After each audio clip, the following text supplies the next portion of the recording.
Bueno, buenas tardes. El día de hoy, siendo las 2:30 de la tarde, como dicen, nosotros somos puntuales. Para los cirujanos que nos acompañan y personal que no son anestesiólogos, nosotros sí somos puntuales, ¿eh? Entonces, el día de hoy tenemos programado una plática con la doctora Araceli Chávez López. Es una de las anestesiólogas prácticamente que ha ido acompañando la historia de este hospital. Y en el campo, bueno, dice que ya le No, dije ya me vieja, voy a pero pues entre balconear, más, no, oye, que pero no. entre más viejas dicen que, ¿cómo se llama? Mejor las cosas, ¿no? Bueno, el día de hoy, la doctora nos va a hablar de uno de los aspectos de la anestesia más interesantes y más concurridos y más frecuentes que tenemos, que es la anestesia en los procedimientos normalmente ginecológicos. Y con el advenimiento de la laparoscopía, obviamente muchos procedimientos de tipo de laparoscopía se hacen en ginecología y prácticamente allí es donde más auge tuvieron inicialmente en cuestiones de fertilidad y en la actualidad pues con todo tipo de cirugías, incluyendo a la cirugía con robot, que es prácticamente una extensión de la cirugía laparoscópica. Bueno, pero, ¿cómo se llama? Dejamos a la doctora para que nos ilustre respecto a todo lo que ha aprendido, de todo lo que ha estudiado y lo que nos puede enseñar a todos. Gracias. Antes que nada, quiero agradecerle al doctor José Manuel Portela, al doctor Luis Romero, digo, perdón, al doctor Homero Luna y al doctor Luis García por la invitación. El día de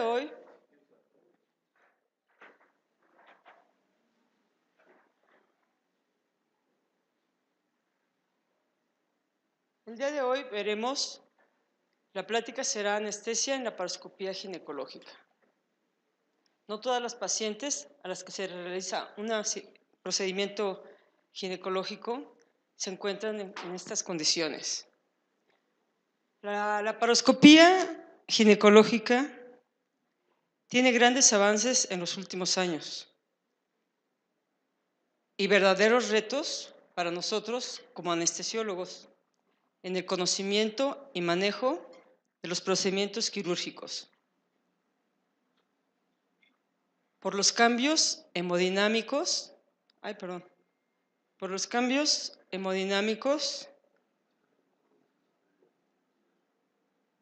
cardiorrespiratorios,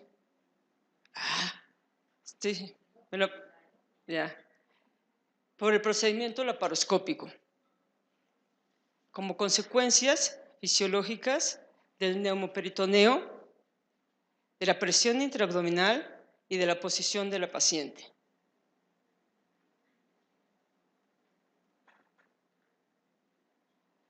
Como decía el doctor Homero Luna, la laparoscopía ginecológica inicia mucho antes que otros procedimientos, que otras especialidades. A su inicio, se encuentra limitada solo para procedimientos diagnósticos sencillos en pacientes jóvenes y sanas, para pasar a procedimientos quirúrgicos sencillos como eran las oclusiones tubarias, y así seguir avanzando a procedimientos quirúrgicos más elaborados y de alta complejidad, como son un embarazo ectópico roto, un quiste de ovario torcido, las miomectomías de grandes elementos y, entre otras, las histerectomías totales. Para seguir así avanzando los procedimientos quirúrgicos hasta hoy en día a la laparoscopía robótica. Bueno, una de las ventajas de la laparoscopía ginecológica es que esta es ambulatoria, puede ser de corta estancia ambulatoria. Las pacientes las ponen a deambular en forma temprana para así regresen rápidamente a sus actividades cotidianas. De grandes cirugías se realizaban grandes incisiones. Hoy en día, de grandes cirugías se hacen con abordajes de mínima invasión. El anestesiólogo juega un papel muy importante en el cuidado y seguridad de la paciente, así como facilitar los procedimientos quirúrgicos. La valoración anestésica, como cualquier otro procedimiento, es de suma importancia. En la laparoscopía ginecológica tenemos pacientes jóvenes en edad reproductiva, pero también pacientes de la tercera edad con enfermedades respiratorias, enfermedades cardiovasculares y enfermedades metabólicas. Una vez hecha la valoración anestésica, podremos saber qué manejo anestésico le podemos proporcionar a nuestra paciente, como puede ser la anestesia general, la anestesia total intravenosa y el bloqueo regional. La anestesia general es la de elección, pues nos asegura nuestra vía respiratoria, nuestra vía aérea. Hoy en día, el manejo con TIVA es una opción más que tenemos y que muchos hoy en día las realizamos. Por su estabilidad hemodinámica, su profundidad anestésica equilibrada, el control del medicamento administrado, así como una menor toxicidad y menor contaminación, no solo para el paciente, sino también para nosotros como anestesiólogos, y una recuperación más rápida. El bloqueo regional epidural o espinal, aunque es un poco controversial, no está contraindicado. Y de hecho, el día de hoy yo me sentí sorprendida porque yo lo iba a poner como una opción que ya no se debería de hacer. Y ahorita le di a una paciente una anestesia general y el año pasado le dieron un bloqueo para la laparoscopía y ella dice que se sintió muy bien y que no tuvo ningún problema. Regularmente nosotros usamos, se llega a usar el bloqueo regional para procedimientos cortos como histeroscopías en las que no hay un manejo con un neumoperitoneo. Si se llegara a realizar una laparoscopía con bloqueo regional, se recomienda que sean bloqueos altos, ya que el neumoperitoneo causa dolor por irritación frénica. Muchas veces eso hace que se tenga que sedar a la paciente y llegar a hacerle una anestesia general, si bien nos va, pero si no, se llegan a complicar las pacientes. La monitorización, como cualquier procedimiento, tiene que ser completa, con un electrocardiograma de 5 canales o de 5 derivaciones, la oximetría, la presión arterial no invasiva, el BIS, la ventilación mecánica, la capnografía, un PIP, el control de la temperatura de preferencia esofágica con el colchón térmico, un estimulador de nervios periféricos, ya que en estos procedimientos se debe de tener bien relajada a la paciente para que haya una ventilación adecuada y tengamos una menor presión intraabdominal. La colocación de medias TED, pero más que nada, la colocación del plexipulse para evitar cualquier trombosis, hoy en día está más que indicado. Una sonda orogástrica para tener un vaciamiento gástrico y la colocación de la sonda Foley para control de la diuresis. Pacientes con ASA 4 se recomienda la ecocardiografía transesofágica intraoperatoria. Los cambios fisiológicos en la paroscopía van a ser respiratorios, cardiovasculares, renales y metabólicos. La posición de Trendelenburg y ginecológica que nosotros usamos para las laparoscopías ginecológicas nos traen alteraciones hemodinámicas. Puede haber una disminución del gasto cardíaco, aumento de la presión arterial media, aumento de las resistencias vasculares sistémicas y alteración del retorno venoso de las extremidades inferiores. El líquido peritoneal, tiene una temperatura de 37 grados como la temperatura corporal. El equilibrio hemostático, la presión intraabdominal es de menos 0 a 3 milímetros de mercurio, por lo que un hemoperitoneo que se realiza con CO2, las ventajas del CO2 por lo que se utiliza es que tiene una alta solubilidad, una capacidad de difusión, no tiene conductibilidad, lo que lo hace fisiológica y farmacológicamente inerte. El neumoperitoneo, como decíamos,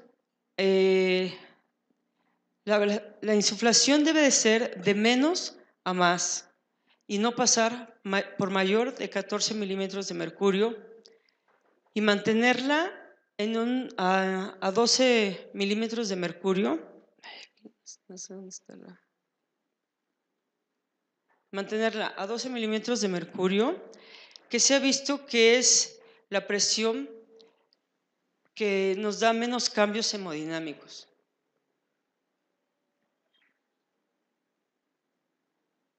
El neumoperitoneo a nivel cardiovascular nos trae aumento de la presión arterial, un aumento de la presión pulmonar, así esto nos va a dar una disminución del gasto cardíaco. Con el aumento de la presión intraabdominal hay un aumento en la presión del llenado sanguíneo, una disminución del flujo venoso femoral, una disminución del retorno venoso, y esto nos lleva a una disminución de la precarga. El neumoperitoneo a nivel respiratorio, al haber una elevación de la presión intraabdominal, así como una elevación de la diafragmática, hay una disminución de la compliance pulmonar, una disminución de la capacidad residual funcional y un aumento de las presiones de la vía aérea. Esto nos va a dar una disminución del volumen respiratorio, del retorno expiratorio.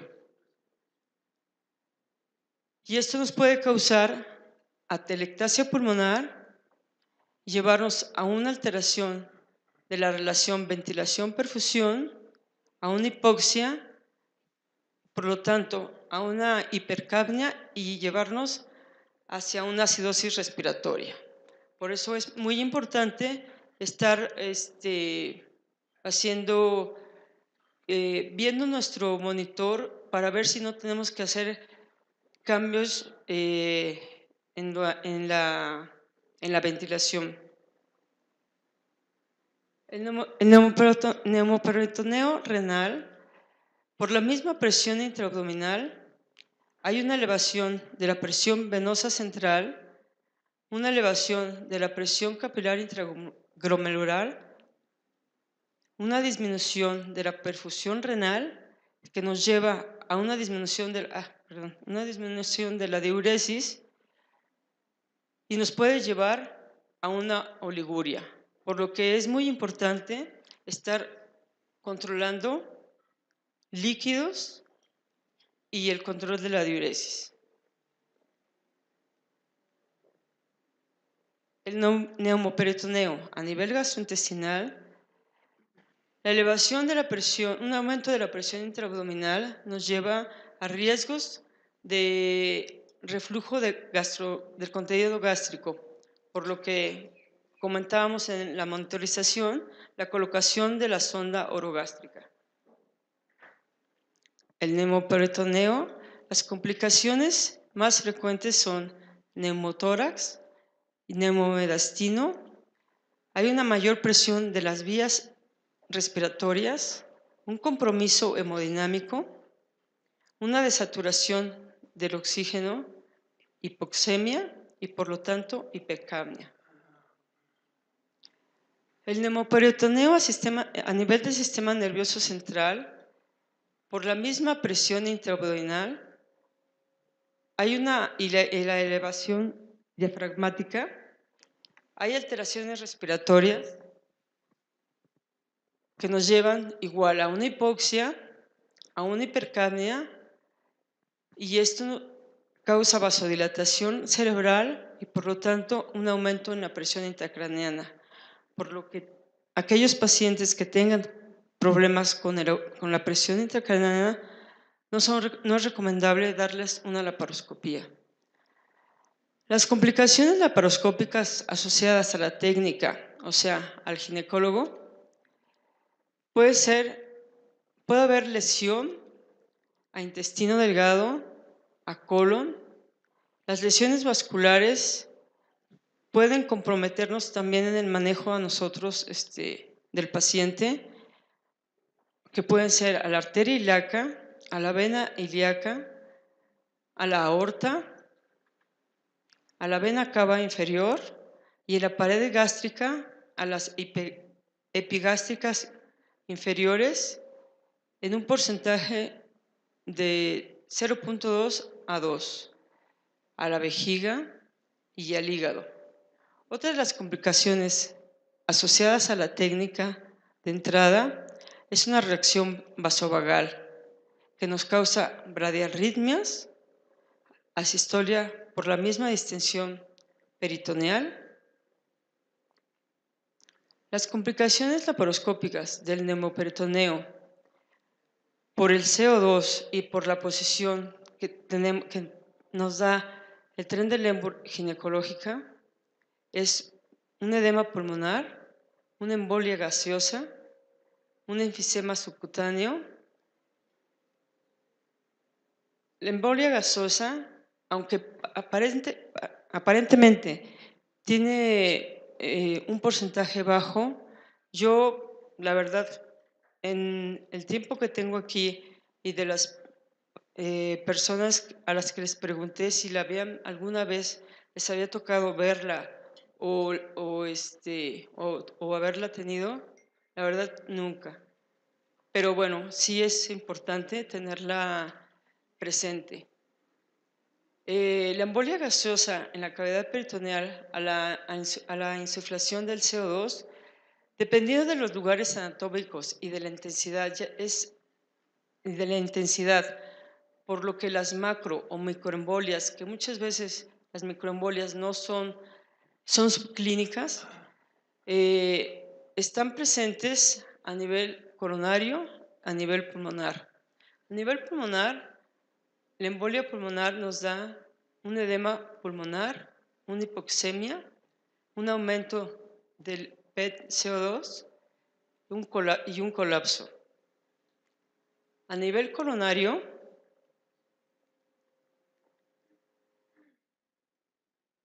puede haber arritmias y paro cardíaco.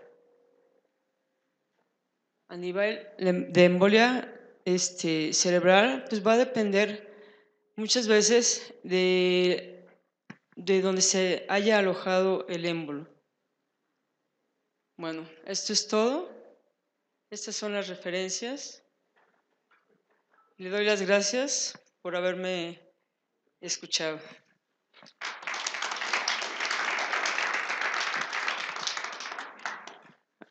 Ahora sí.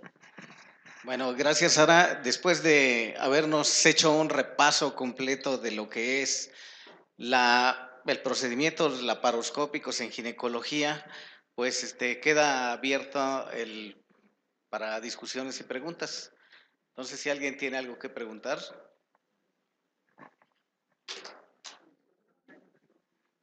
José Manuel.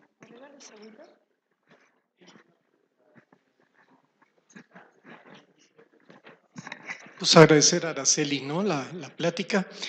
Y fíjate que yo tengo la impresión que las embolias por CO2 son más frecuentes de los que la vemos. Clínicamente son difíciles de detectar. Nosotros por ahí ya tuvimos un caso de embolia por CO2, ¿no? Que lo pudimos demostrar bastante claro y de hecho lo mandamos a una revista, está esperando ser publicado, ¿no? Pero yo creo que no es raro, sobre todo en cirugía hepática, ¿no? Cuando empiezan a hacer hepatectomías, no es raro la embolia por CO2, ¿no? Y pues depende del método que tengamos para detectarlo, ¿no? Si tenemos un ecodoppler, pues lo detectamos con mucho más posibilidad, ¿no? O un eco transesofágico, ¿no? Pero si de alguna vez de repente se colapsa un paciente y ustedes ven que el CO2 sube sí, claro. abruptamente, ¿no? Sí.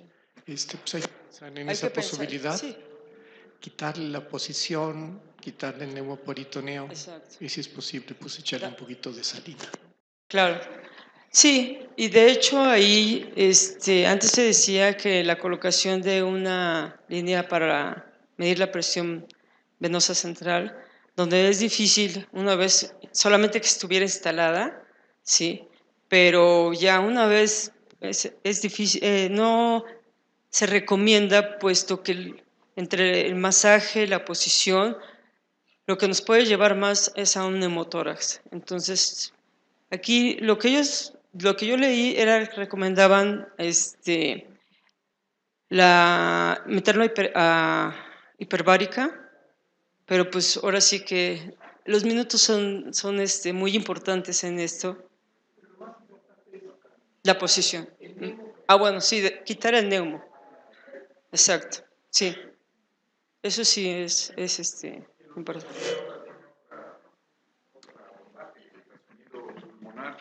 El ultrasonido por fuera, no necesariamente tienes ecocardiografía, pero sí el ultrasonido se ha vuelto otra herramienta para poderlo detectar, porque son microburbujas, como dice el doctor Portela, es muy difícil. Una vez que tiene ya un colapso, prácticamente ya no habrá oportunidad ni de sacar esas burbujas, ¿no? Así Aprovechando, yo quería comentar que el neumoperitoneo, yo he visto, bueno, he buscado que realmente el neumoperitoneo produce una respuesta inflamatoria, ¿sí?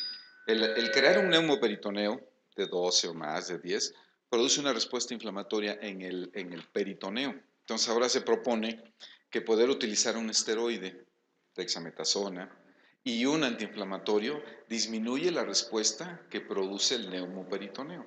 ¿Por qué? Porque produce en todos los órganos. A nivel intestinal puede producir isquemia, a nivel renal, pues disminuye el flujo sanguíneo renal, la perfusión renal, disminuye la orina. Entonces, la tendencia actual es a manejar neumoperitoneo bajo, o sea, de 12 o menos.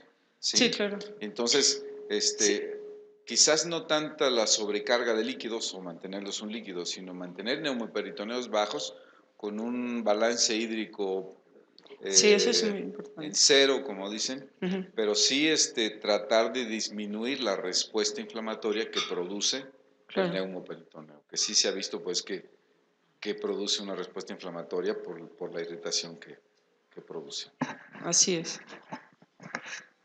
Yo aquí de Metiche, que desde que estaba Ara haciendo su plática me pareció muy interesante. Deberíamos de hacer esta junto con los ginecólogos. Tú me secundarás.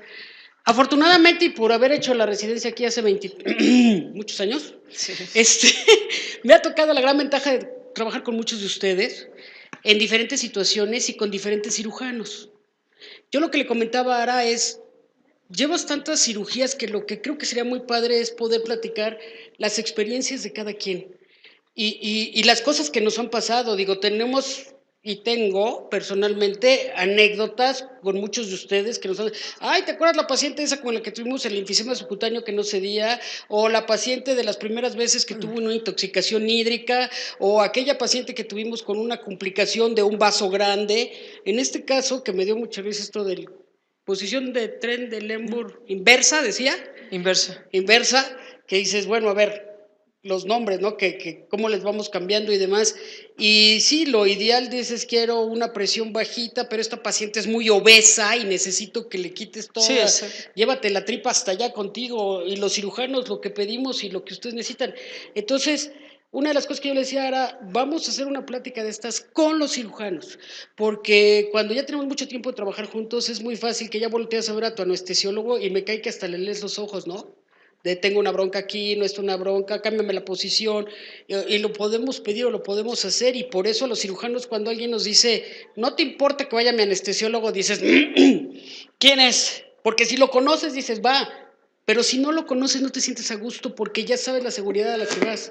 Y todas estas cosas que suenan así como dijo Yomerito, de repaso, que son absolutamente ciertas, yo quisiera saber qué tanto lo manejamos a nivel de yo cirujano. Nos gustaría hacer como House de ponle esto para la presión, por favor, y quítale un poco la bradicardia. No sé, pero si lo manejáramos en conjunto y viéramos todas esas complicaciones, o cuando nosotros tenemos una lesión, ponía bien Araceli allí, todo el mundo tiene que actuar rapidísimo. Y como la rapidez con la que la rapidez con la que decidimos abrir el abdomen, o la rapidez como que tenemos que transformar algo, o cuando tienes la pericia suficiente para poderlo arreglar vía laparoscópica. Entonces, creo que podríamos intentar hacer una sesión conjunta y ver los puntos como anestesiólogos y los puntos como cirujanos, porque a lo mejor, oye, consérvala aquí, pero nos ha tocado operar pacientes muy delgadas que ni siquiera puedes llegar a un peritoneo muy alto, un peritoneo muy alto, ¿no? Y que son pacientes que te da miedo hasta meter la aguja de Verres o meter el trocar central, porque dices, le voy a llegar pero a la aorta. Entonces, creo que si hacemos una exposición así con todas las cosas que hemos tenido y compartimos esas experiencias, basado en estos hechos que ya están comprobados, sería un bonito trabajo que podemos hacer conjunto. No sé cómo opinen o cómo lo vean, ¿no?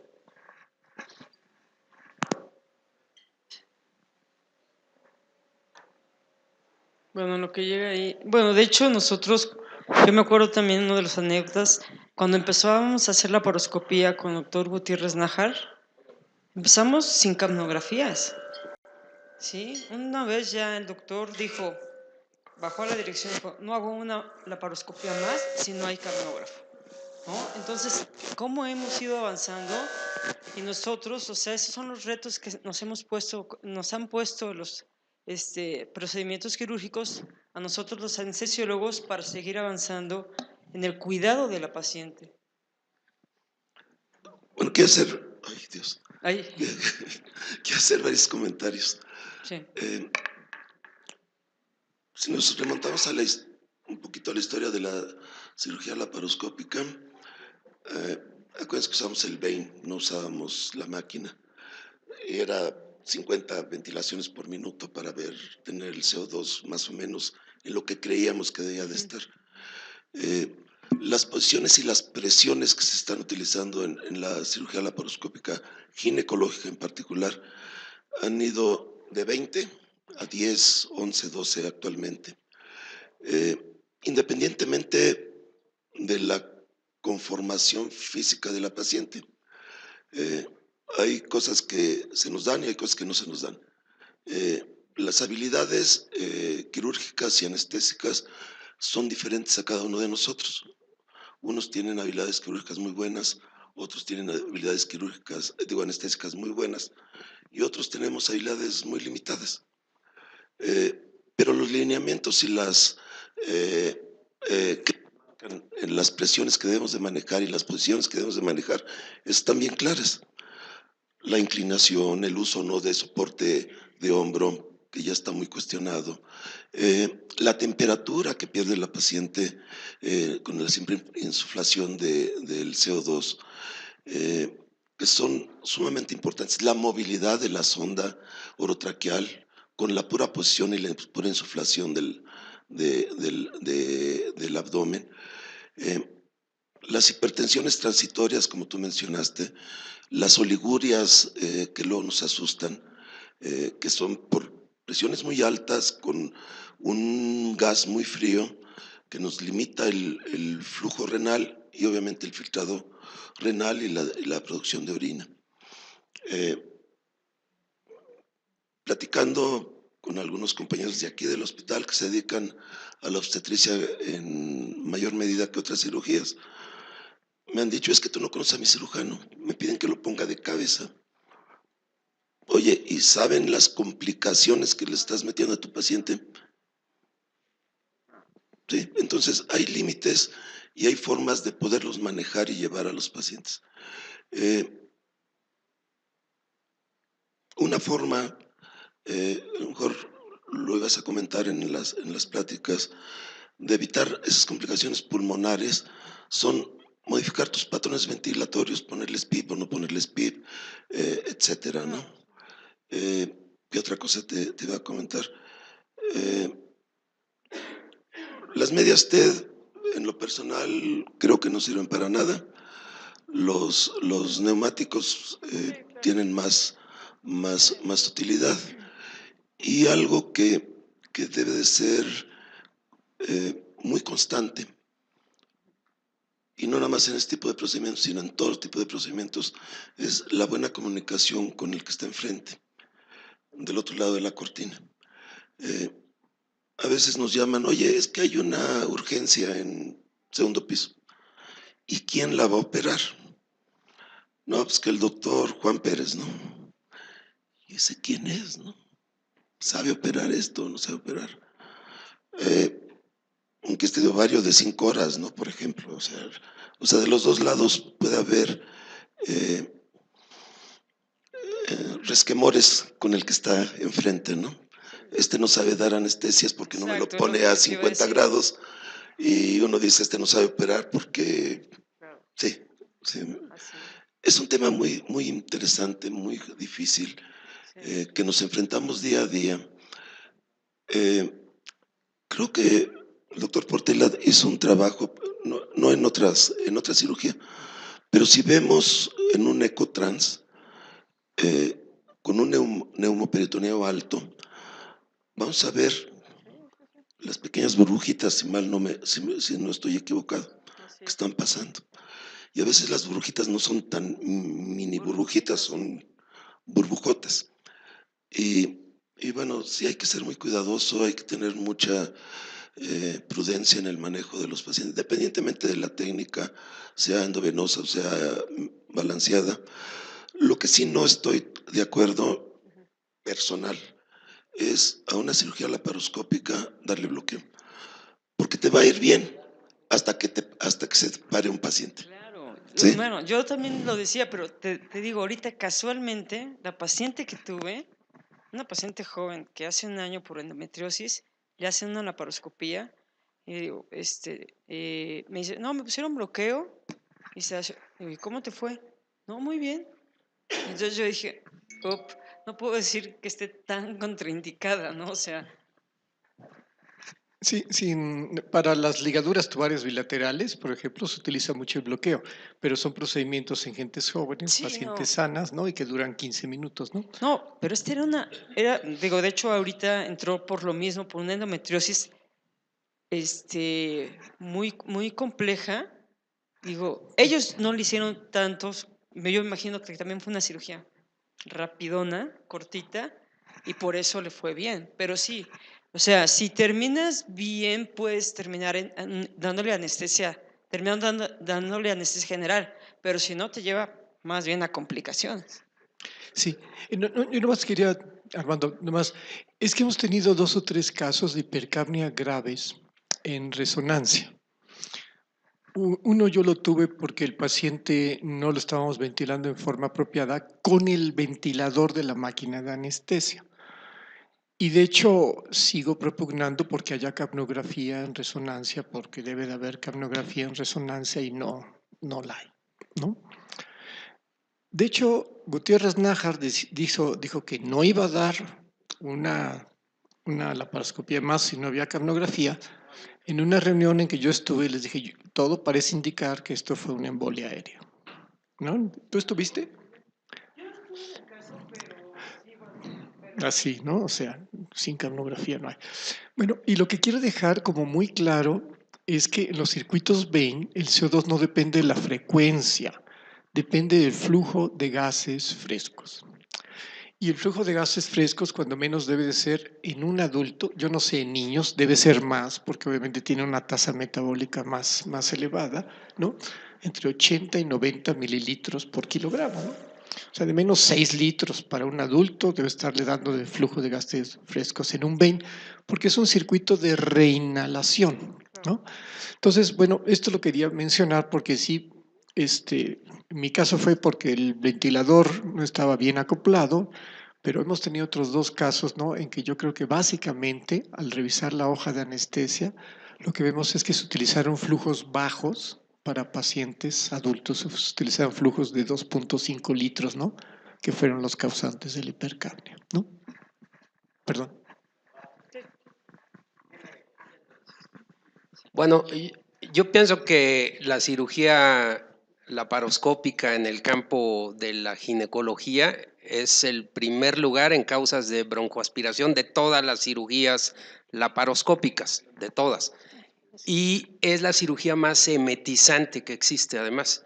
El manejo de los ovarios está demostrado que siempre va a producir más náuseas. En cuanto al embolismo de CO2, bueno, pues no lo vemos por su alta difusibilidad, ¿no? El CO2 pues se difunde rapidísimo, pero bueno, pues sí está demostrado también que todos los pacientes tienen aumento del CO2, para eso está la monitorización. Una de las cosas que yo creo que en que más cuidado se tiene que tener en la cirugía laparoscópica ginecológica es en el manejo de la vía aérea. ¿En qué sentido? Bueno, pues ya se explicó que se mueve el diafragma hacia arriba, el peso de las vísceras abdominales está empujando el tórax y la migración del tubo hacia el bronquio derecho, ¿no? Esa es, también es la primera causa de atelectasias posoperatorias. Y en el sentido también de que lo que mencionaban de la cirugía laparoscópica con bloqueo, bueno, pues está demostrado, ¿no? Hay hasta trabajos de maestrías. Yo conozco un anestesiólogo que hizo su tesis de maestría para cirugía laparoscópica de vesícula. Bueno, yo no me dejaría, pero sí hay quien lo hace, ¿no? Uno de los retos más grandes que hay para el manejo de estos pacientes en este hospital específicamente son las máquinas de anestesia que tienen en el segundo piso. Y pareciera como si está uno en otro hospital. Las máquinas yo acabo de estar en una histeroscopía y qué barbaridad. O sea, no puede uno manejar flujos bajos porque los vaporizadores están desfasados, o sea, brindan la mitad de la dosis que uno le programa y se desconecta el CO2. Yo creo que ya una vez habíamos pedido yo que se revisara ese caso, porque está muy bien que sepamos todo esto, pero las máquinas, los equipos, el BIS, que son equipos fundamentales además en el manejo de estos pacientes que incluso están sugeridos en la norma oficial. El uso del capnógrafo, por supuesto, pues no puede prescindirse de él. La relajación continua que requieren estas pacientes para poder manejar las presiones que se sugieren, se requiere que las pacientes estén muy bien relajadas y evidentemente, bueno, pues hay que tener el monitoreo correspondiente. Claro. Yo creo que el reto más grande en una paciente de estas es la vía aérea, el tiempo que se tardan con la paciente en Trendelenburg, que en este caso específicamente sí es causa de que la paciente tenga edema cerebral más frecuentemente. Yo no estoy de acuerdo con que la sola insuflación del CO2 sea causa de edema cerebral, porque en el caso de los pacientes que tienen, por ejemplo, la posición de funduplicatura, no vemos pacientes con edema cerebral, ¿no? O en las vesículas, pero en la cirugía lo que es todo lo que es pélvico, eso, bueno, úteros de 6 horas, ¿no? O más. Bueno, sí, yo Entonces, afortunadamente. en cuanto a lo que dice la doctora de las técnicas, bueno, pues eso es un asunto del del cirujano, pero si no Claro. sabe abordar, No, si sí. no sabe meter el trocar primero para Sí. no lesionar con su aguja de veres, bueno, pues ahí ese es otro problema. Claro. En cuanto al manejo anestésico, yo creo que eso yo pondría como primer lugar, ¿no? Sí. Y bueno, pues la terapia antináusea y vómito tiene que ser Muy, sí. muy estricta en estas pacientes. sí. El uso de lo que decía el doctor García, el uso de la dexametasona incluso, bueno, favorece también que tenga menos incidencia de náusea y vómito. Sí, sí, sí. Yo no quise adentrarme más a los manejos porque, bueno, pues ahora sí que es un poco variable, ¿no? Pero sí, o sea, todo lo que han mencionado, pues está más que nada escrito. Yo creo que la técnica de la paroscopía, obviamente en los procedimientos quirúrgicos en la actualidad, pues prácticamente están muy bien estudiados y cada día sabemos a qué nos vamos a enfrentar. Sin embargo, hay algunos detalles, por ejemplo, en el caso de la cirugía ginecológica, que a veces de repente se nos van de la mano. Uno de ellos es las posiciones, la posición en ¿cómo se llama? Forzada. En Trendelenburg, invariablemente yo pienso que si en los pacientes de fundoplicatura tenemos normalmente alteraciones a nivel renal, en el caso contrario, en el que la posición está invertida, yo creo que eso sí aumenta la disminución del retorno venoso a nivel cerebral. Y sí puede ser un factor de edema cerebral. Y obviamente pues tenemos que tomar precauciones con eso y al mismo tiempo pues de vez en cuando a lo mejor decirlo llevas tanto tiempo, a lo mejor habría que cambiar la estrategia, ¿no? Es decir, vamos a poner cada 30 minutos vamos a disminuir un poco la inclinación. Y al mismo tiempo pues efectivamente como dice Enrique, pues es una de las técnicas quirúrgicas que más problemas de tipo respiratorio dan, empezando por la broncoaspiración. Entonces, allí sí, aunque digan que no tiene mucha importancia el ponerle una sonda orogástrica a un paciente, pero en esta situación yo creo que sí disminuye la broncoaspiración en forma importante. Y al mismo tiempo ir viendo las adecuaciones que podemos hacer de tipo ventilatorio para poder ir transcurriendo en el tiempo y tratar de, obviamente, de proteger a los pacientes y tener el menor número de complicaciones posibles. Así es. Otra cosa también es que muchas veces hacen, aparte de la laparoscopía, que le van a hacer histeroscopía o algo, y tienen a la paciente en Trendelenburg, no sé cómo se llama esa posición, pero tienen los pies, bueno, las rodillas flexionadas hacia abajo. O sea, ahí no hay, digo, el riesgo de una tromboembolia pulmonar después de 6 horas es altísimo, ¿no? Sí. Entonces, pues sí, lo que dicen, hay que usar los neumáticos o por el protocolo del hospital hay que ponerles las medias TED, eso es Sí, exacto. parte de, y bueno, pues ante una situación de índole legal, pues hay que demostrar que se tomaron todas las medidas pertinentes para evitar que sucediera. Sin embargo, yo creo que sí tienen incrementado también el riesgo de TEP, ¿no? De tromboembolia pulmonar. Así es.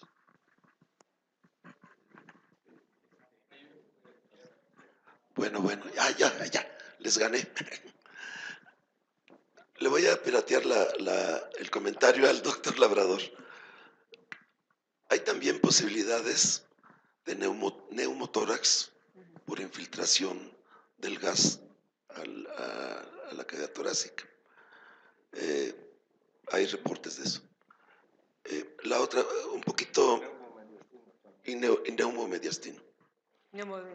Sí. No es un comentario en relación a las cirugías cortas para usar o no usar un método anestésico. Cuando yo empecé, había un ginecólogo, que no era ginecólogo, era un médico de planificación familiar, que te hacía 10 alpingos en 3 horas. ¿Cómo las dormíamos? Con ketamina, sin sonda, sin nada. Le inflaba la panza y Diosito fue muy grande con todos nosotros. y con las pacientes más. Puede haber muchas técnicas descritas. En lo personal conozco 3 casos de cirugía laparoscópica alta, cirugía laparoscópica baja, que manejaron con regional, y los 3 cayeron en paro. Afortunadamente salieron adelante. Y lo peor del caso es que una de estas pacientes que cayó en paro, cuando se reprogramó para su cirugía de vesícula, la volvieron a bloquear. ¿Sí? O sea, sí, hay que ser, De hecho, hay que ser un poquito prudentes también claro. con las técnicas y con las características propias Sí, del de paciente. de hecho, a mí me sorprendió porque una de las fellows del doctor Gallardo me decía que en un curso que habían tenido, compañeros que venían de Guadalajara decían, no, es que allá todas las bloquean. Todas las laparoscopías las bloquean y tenemos problemas en la ventilación porque no están bien relajadas y todo. O sea, se sigue haciendo. Nada más, Eso, digo, el, sí, a mí me sorprendió, la verdad. el panorama. Paciente bloqueada alta, con neumoperitoneo, con disminución de la fuerza de la ventilación, en Trendelenburg. No, sí, no, a mí te digo, me sorprendió. Bueno, Ahora que lo hacen, bueno, Diosito Sí, los no. proteja. Trendelenburg más neumoperitoneo igual a problema respiratorio. Trendelenburg Claro. invertido más neumoperitoneo es problema hemodinámico. Así es como se traduce. Pero lo que quería comentar es que si hay un trabajo en cirugía laparoscópica asistida por robot en ginecología, donde precisamente se planteaba que la posición extrema, Trendelenburg extrema, no es necesariamente un requerimiento para realizar la cirugía. Entonces ellos hacen un estudio, si mal no recuerdo, a 45 y 60 grados, no le avisan al cirujano en qué posición está y realmente sí encontraron que en posiciones menos extremas de 45 grados podían trabajar sin problema, porque a veces lo que ellos se plantean es, pónmela hasta y ya después empezamos. Una de las recomendaciones que se ha hecho, por ejemplo, en pacientes obesos, como la doctora comentaba, es que tú crees un neumoperitoneo de 3 litros y veas qué presión se ejerció. ¿Sí? Porque a lo mejor alcanzaste 12 de presión para 3 litros e incluso pudo haber sido que alcanzaras 16 o 18 centímetros de presión para alcanzar ese volumen. Entonces tú ya sabes que esa paciente no tiene una capacidad grande para poder trabajar, ¿no? Entonces tú ya decides, habrá pacientes que hágale lo que le hagas, no va a haber campo. ¿Sí? Otra de las recomendaciones que se ha hecho es ponerlos a dieta, como la dieta de Atkins. Eso disminuye la grasa intraperitoneal y eso favorece que haya mejor campo quirúrgico, porque no es lo mismo operar a una paciente que ha tenido 3 cesáreas, a una joven, como tú dices, atlética, que es la primera vez que le van a hacer una laparoscopia. Yo creo que el individualizar a cada caso es importante y quizás al inicio, cuando se hace el neumoperitoneo, puedes favorecer un poquito a 14, 15, pero ya después que se inicia la cirugía, puedes bajarlo a 12, 10. Si no hay queja de que pueda dificultar la maniobra de los instrumentos, se puede trabajar con un bloqueo neuromuscular importante. Entonces, retomo lo anterior, sí hay trabajos ya en donde comparan la posición extrema de Trendelenburg y ellos encontraron, ahorita busco el artículo, que es en cirugía laparoscópica asistida por robot de ginecológica, donde no necesariamente se requiere una posición extrema. Bueno, pues yo creo que hemos aclarado muchas cosas respecto a la cirugía laparoscópica y le agradecemos a Ara realmente el esfuerzo que hizo para revisar esto y le hacemos entrega, la sociedad médica le hace entrega de una constancia para que... Gracias. por su Gracias. Gracias participación. por el reto que me pusiste.